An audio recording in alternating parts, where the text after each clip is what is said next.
life was lifing this morning, but I'm so glad to be here. I wouldn't want to miss this day.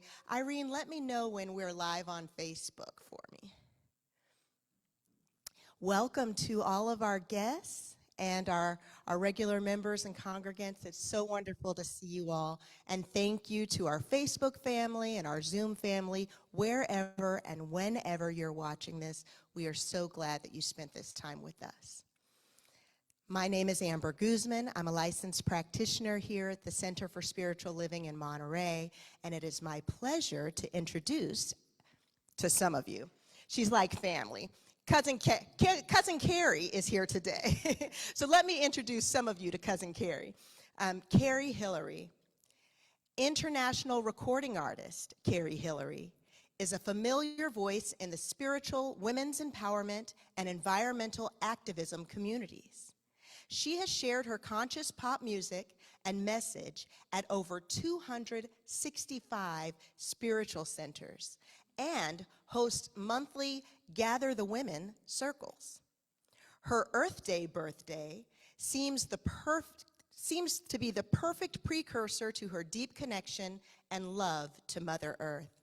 And her original music reflects this respect and devotion for the interconnectedness of all living things. Her lifelong goal is to use her gifts to co-create a world that works for everyone, no exceptions. Karie has 12 full production CDs of her original conscious pop music. Please sign up for her monthly e-newsletter at karie.com. That's Karie.com. So you'll know what's happening in her world and get updates on her gigs and new music.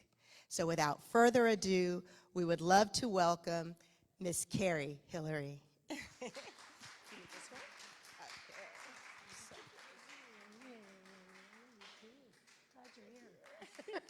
She says she's glad I'm here. I'm like, I'm really glad she's here. I'm like, I'm not doing the whole service, am I? Because I didn't come prepared. You guys know how unprepared I was. So I'm really, really happy to be here. This is like family for me. I love this community, and I love that instrument. That is one of the nicest pianos. I played a lot of PSOs, piano-shaped objects. That is a real one. So I want to start my message today with a belief that I share with Dr. Martin Luther King. And this is a slide. I don't know, are we doing slides this morning? My hero, Dr. Martin Luther King Jr. says, we must discover the power of love. The power, the redemptive power of love. And when we discover that, we will be able to make of this old world a new world. We will be able to make men better. Love is the only way.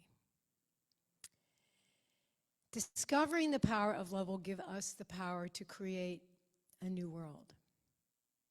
The redemptive power of love can transform us, and as we transform, we can help transform those around us. What a powerful idea.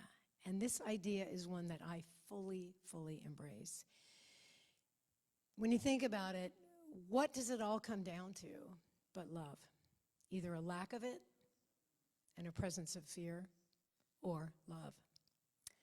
So I have observed it was originally started by the AGNT, the Association for Global New Thought, 64 days of peace, of actions. It's called the Season for Peace and Nonviolence, and it is now, AGNT is on a sabbatical, so the Gandhi Institute for Nonviolence is now the place to go if you want to find what the actions are each day. They're very powerful, they're very simple, and I encourage you to check out the site just to get some ideas. It runs from January 30th to April the 4th. And it honors the life and work of Gandhi, Martin Luther King, Cesar Chavez. They added Nelson Mandela and the Dalai Lama and some other luminaries to the honorees of this program. Now, these visionaries worked tirelessly, and they gave so much of themselves to educate and inspire others to embrace a culture of inclusion and compassion for all, no exceptions. And these are only a few of the people that I have studied and tried to emulate on my spiritual journey. But all of them have taught us that if we could truly see each other as our brothers and sisters, that it would change everything. That would be really all it would take. Because you would no more intentionally hurt yourself than you would hurt someone else. So when we get that concept and we start living it, it shifts things dramatically. All of these people have been willing to sacrifice greatly for their beliefs, including some with their lives. In studying these men and people like Mother Teresa and other enlightened leaders, from presidents to shamans, what kept coming up for me was their ability to hang on to that center. Have you seen somebody who's like going through a major turmoil? But they're able to hang on to something that keeps them going, even in the hardest of times. And in watching these people, that's what I saw. And I kept trying to figure out, like, how did they do it? How could they manage to keep it together through such challenging times? And I think one of the keys is their deep compassion for others, and their personal inner peace was a common thread. They didn't look so much outside of themselves, but inside for the answers and the peace that they desired. Each had a core belief system that gave them the strength to do their work in the world. And they weren't all the same belief systems, but it was something that worked for them. And this is why, I have a tenant that was Jewish, and she sent me a Christmas card one year, and it said something to the effect that God is so great, why would there only be one path to find him? And it made so much sense to me. So I want you to take a few seconds and see if you can think of someone whose energy immediately put you at ease. And how that felt to be in their presence. And then think of someone who had the opposite effect on you and how that felt. The difference can be a bit staggering, huh? So the goal for me is to be one of those first people that are drawn to me because I'm a peaceful presence.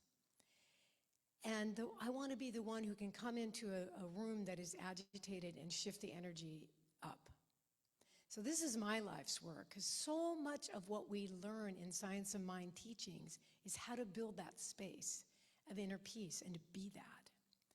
Mother Teresa, Gandhi, Martin Luther King, the Dalai Lama, Nelson Mandela, and so many of the giants I've studied and that I seek to emulate their ways, they stay open at the top.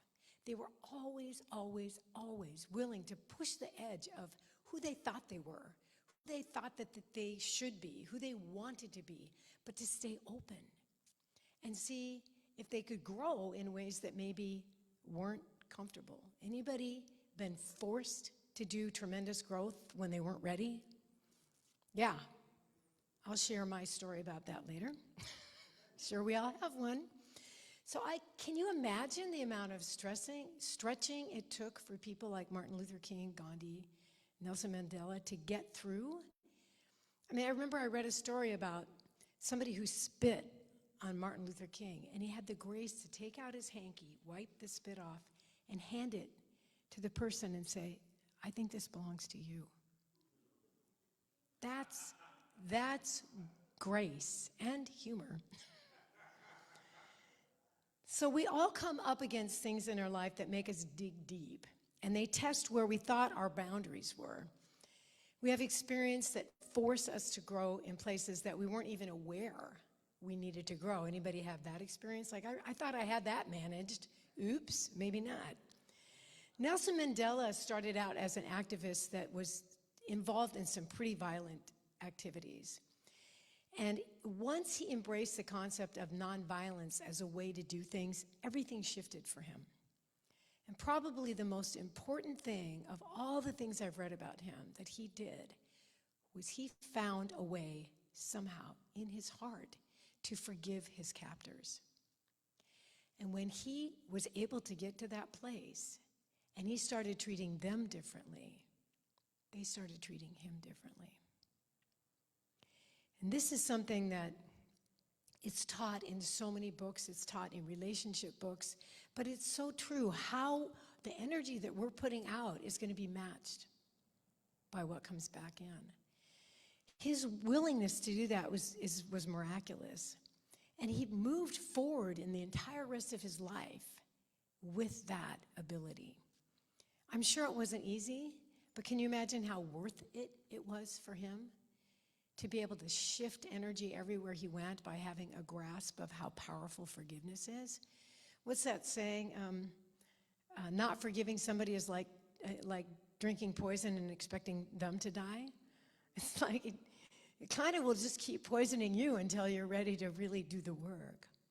So this is a goal for myself and perhaps each of us, to let the peace begin with us as individuals, to find within ourselves that anchor of peace and to be that in the world. I have a quote for this one. Nelson Mandela said, "What counts in life is not the mere fact that we have lived. It is what difference we have made to the lives of others that will determine the significance of the life we lead." He was a living example of that. So, what kind of a difference are we making in the world every day? Are we doing the work to get easily to that anchor and to hold that peaceful center? I'm sure most of you do practices like affirmative prayer, being that we're in the Science of Mind community, meditation. They all help immensely. What I have found that really upped my game was hanging around people who got it at a level higher than I get it. To watch how they move through the world, to watch how the energy would shift, and what little things that they did that made that happen, that brought the energy in the room up. And learning through the example, hanging out with people who get it on a level deeper than we do, can only bring us up. It's like I always say, I always want to play with musicians who are better than me, so that I can continue to strive to up my game. My husband's going to come up and read something to help me out here. I want to share a story about my childhood friend of 57 years. Her father's name was Dwight C. Ramage, and he worked for the UN. He was a Presbyterian minister. He marched with Martin Luther King, and the Presbyterian Church wasn't excited about his embracing of Martin Luther King, and so he left that faith and became a Quaker. When the Cuban Missile Crisis happened, JFK called Dwight. I remember watching him as a child. I called him Papa. He was my other dad. I spent more time at my best friend's house than I spent at home. Probably some of you had friends like that. I never knew exactly what it was that he did, but I know how it felt to be around him. And I knew that when there was a conflict, he would find one or two things that everyone who was not agreeing could agree on. One or two, maybe what seemed like minor things. And then he would pull those threads. And he would get people to start building a foundation on those things. Now, he never taught me anything, but I learned by watching him. He, like Martin Luther King, Cesar Chavez, and so many others, were like one drop of hope in this ocean of craziness. So I want to share a song with you. You knew there'd have to be that. Nonviolence is not a garment to be put on and off at will. Its seat is in the heart, and it must be an inseparable part of our being. Mahatma Gandhi.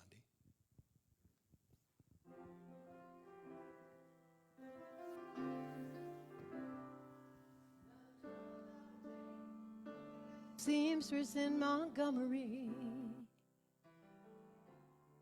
she climbed time to board a bus.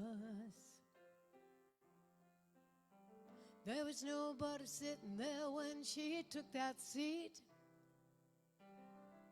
She said, I'm not getting up, An ordinary act of courage that sparked a revolution. She wasn't trying to be a problem, just part of the solution. She was one drop of water in an ocean of hope, one voice of reason that finally spoke. If we're ever gonna get along, if peace is our desire, we're never gonna get there. Fighting fire with fire. She was one drop of water, one drop of water. He called himself a common man, not a hero, not a saint. He knew that war just leads to war. He fought for freedom in nonviolent ways, a cause worth dying for, 'cause he believed that we can change the world with quiet dignity. And hundreds grew to thousands as he marched down to the sea.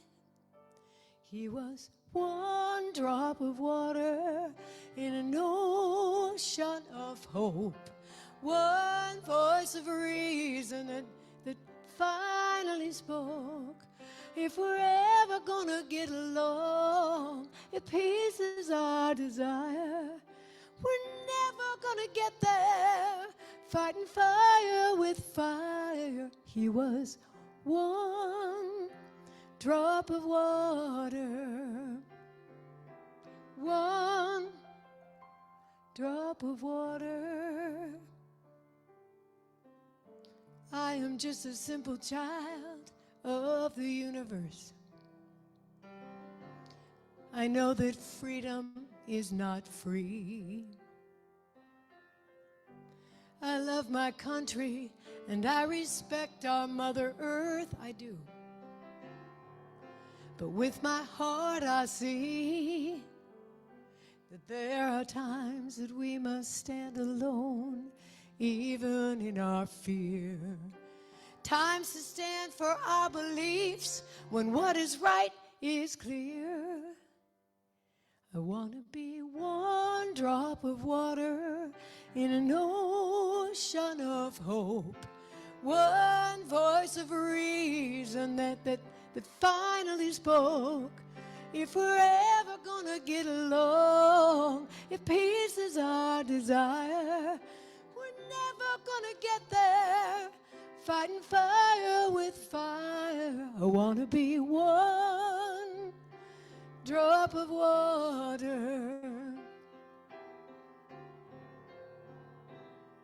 We can wage a war with words or weapons, pray for peace or make it happen. We all can be one drop of water in an ocean of hope, one voice of reason that finally spoke. If we're ever gonna get along, if peace is our desire, we're never gonna get there. Fighting fire with fire, we all can be one drop of water. Let us be one drop of water. Please let me be one drop of water.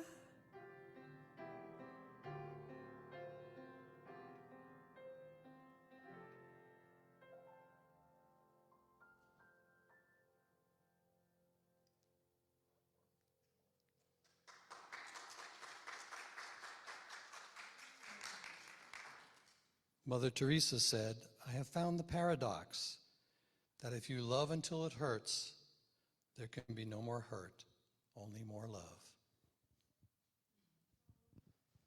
What a wise woman she was.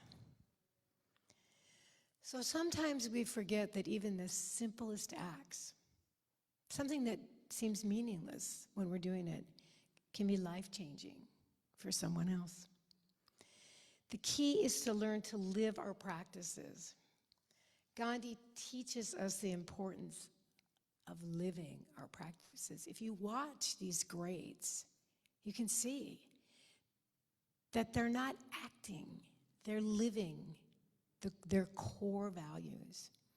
And I really believe that we each have the power to change the world if we make a commitment to showing up as love.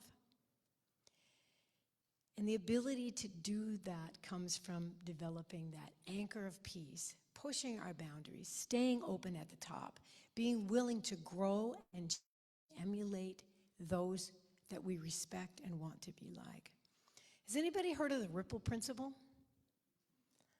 Good. Yeah, this is new to me. It's funny, though. I wrote this song, Ripples of Kindness, before I looked this up. I thought, there might be something that would support my song that's actually a practical thing. And by golly, good old AI, there it is.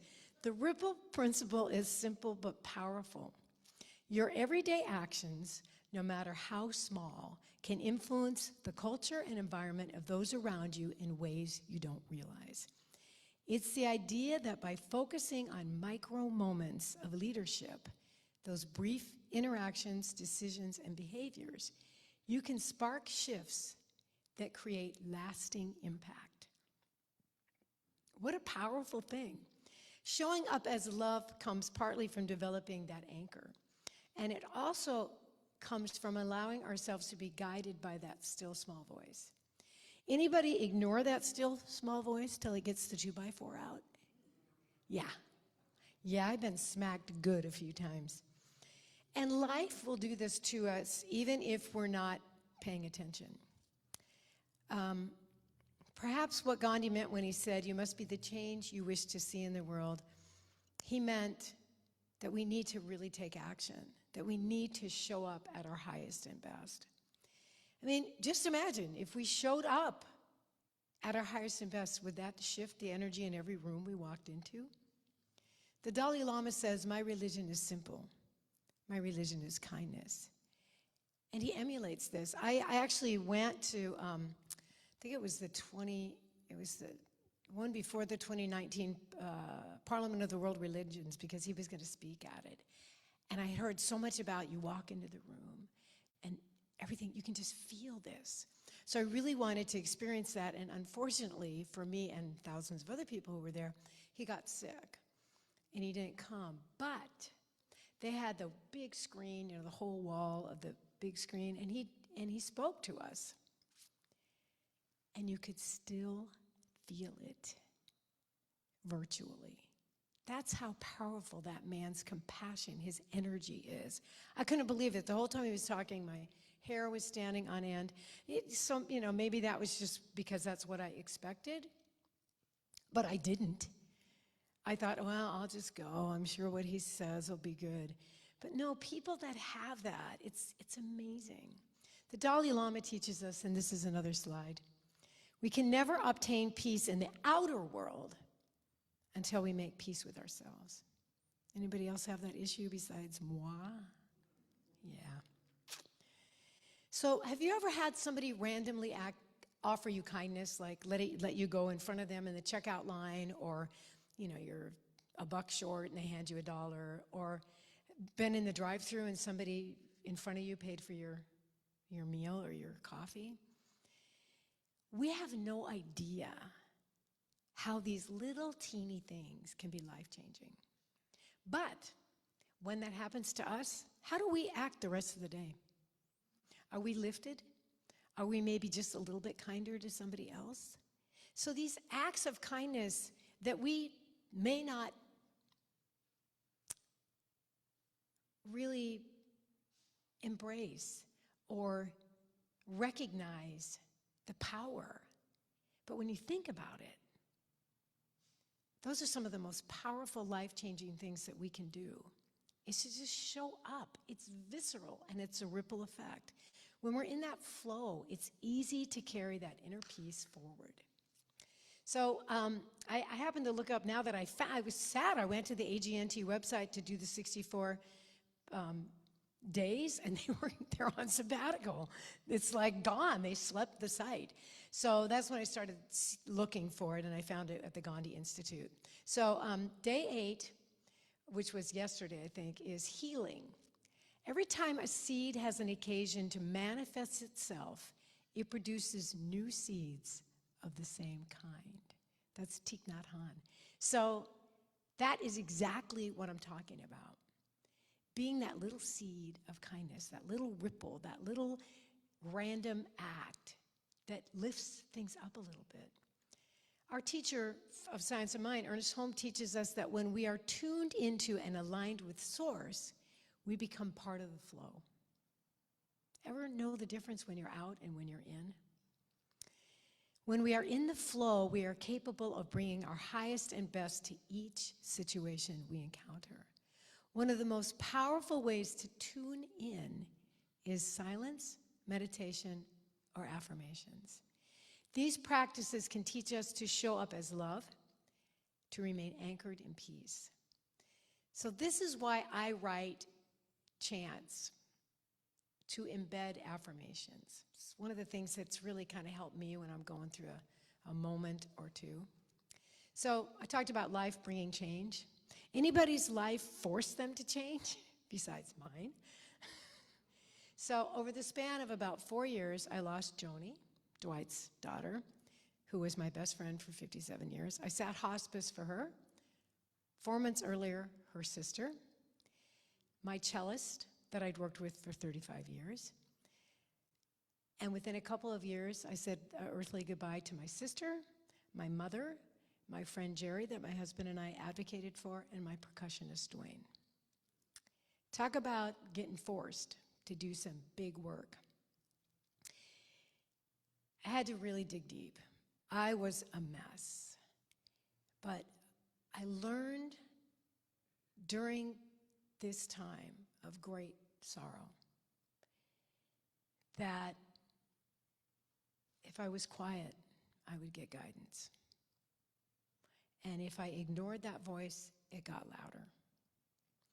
So I highly recommend what motivated me to you, which is to realize that our ability to create and hold our center and to help shift things, we have to do the work to do it. But when we do it, as our energy comes up, that ripple effect affects everyone around us. Gandhi teaches each one has to find his peace from within, and peace, to be real, must be unaffected by outside circumstances. Whew. I can't wait till I get to that point where I'm not affected by outside circumstances. I think probably the best thing that we can get to is to be able to recover from what happens outside of us more quickly and to get back into that inner stuff. So I had to really work hard to get a grip on stuff, to find my own strengths.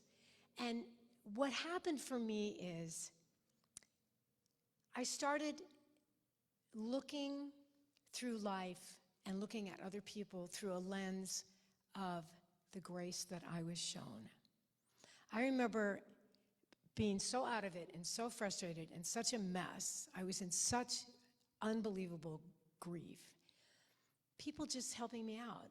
You know, I'd be there with stuff in my cart that I hadn't even put on the conveyor belt, and someone would go, "Miss, here, let me help you with that." Grace.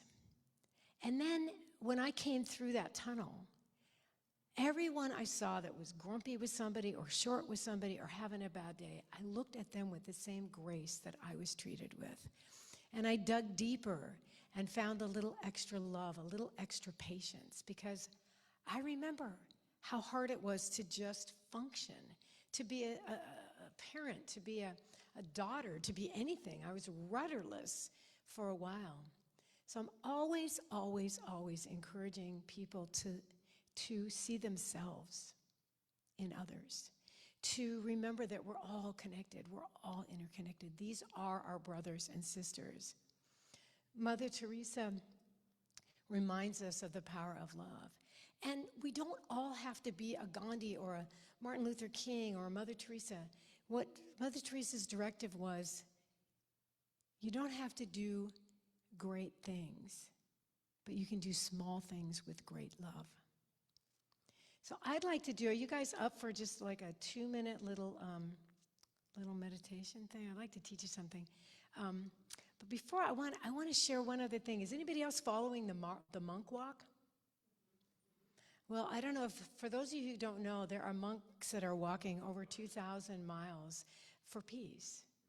They didn't want attention. It took months of them walking before they started getting attention. But when they stop and they speak to people, this is what they say. The monk reminds people that peace begins within each of us, and how we breathe, how we forgive, how we show up for each other with genuine presence. Does that sound familiar? And I just found this yesterday. To me, this buttons the talk up really nicely. He said, this walk is not just a journey of distance, but a reminder that peace is possible when we choose mindfulness over division, kindness over fear, and unity over separation. Isn't that beautiful? So I'm going to teach you a new chant that I wrote, and it's called Peaceful World. So get comfortable, close your eyes, put your feet on the floor, and I want you to visualize whatever a peaceful world looks like for you. You can just visualize the world sitting in the middle of a stream or something. And feel free to sing along if you want. I'm holding a vision for a peaceful world, peaceful world, peaceful world. I'm holding a vision for a peaceful world, peaceful world, peaceful world.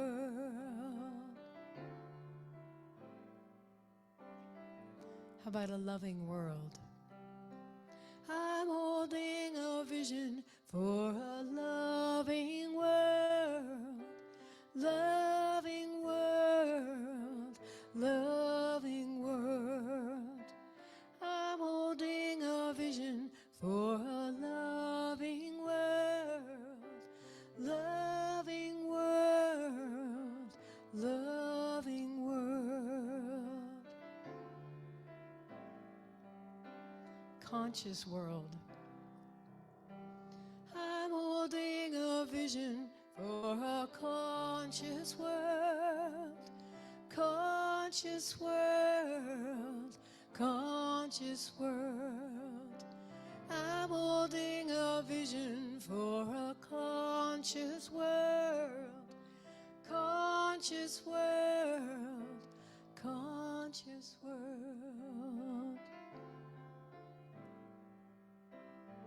Let's go back to peaceful world. I'm holding a vision for a peaceful world, peaceful world, peaceful world. I'm holding a vision for a peaceful world, peaceful world, peaceful world.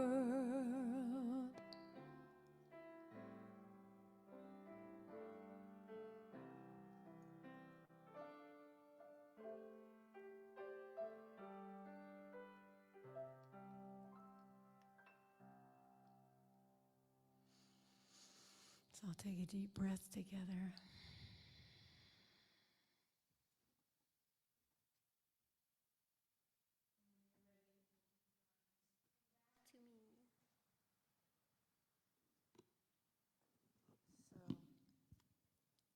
I want to close with actually today's practice for the season for peace and nonviolence. Harriet Tubman said, every great dream begins with a dreamer. Always remember, you have within you the strength, the patience, and the passion to reach for stars and to change the world. So I have an affirmation I'd like to say together. It's going to be up on the screen. Will you say this with me? Let's say it twice. I am the light and the love. Oh, did you not get the one that I sent?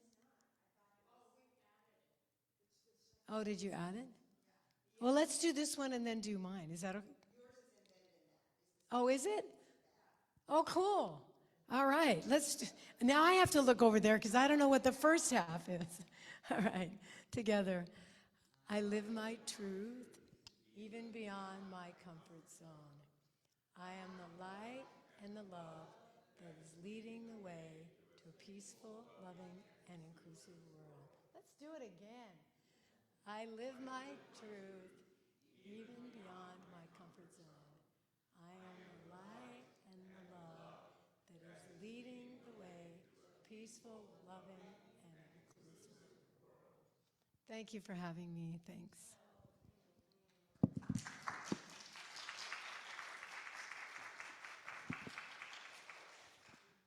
Come on back up, Amber. I think this belongs to you. I think it belongs to you. Thank you so much for being here. Karie Hillery, we love you so much. Just a beautiful, beautiful soul and a bright light. Thank you. I can play the last song. Oh, we'd love that. Yes, don't leave because she's going to play us out. So excited to have you. Now is our time to demonstrate our prosperity and to circulate our abundance, because whatever we hold on to won't come back to us. It gets stagnant in that pipe, and so we need to release it, also known as offering time. And we have a slide. Do I need to come back? Affirmation of abundance. Let's say this together. I recognize the presence of God within as the source of my abundance. Out of my abundance consciousness flows everything I could desire in life. With gratitude and thanksgiving, I now participate in the flow of uninterrupted abundance. This prosperous experience is evidence of my abundance consciousness. And next on the screen, you'll see several different ways that you can participate in giving to the Center for Spiritual Living here in Monterey.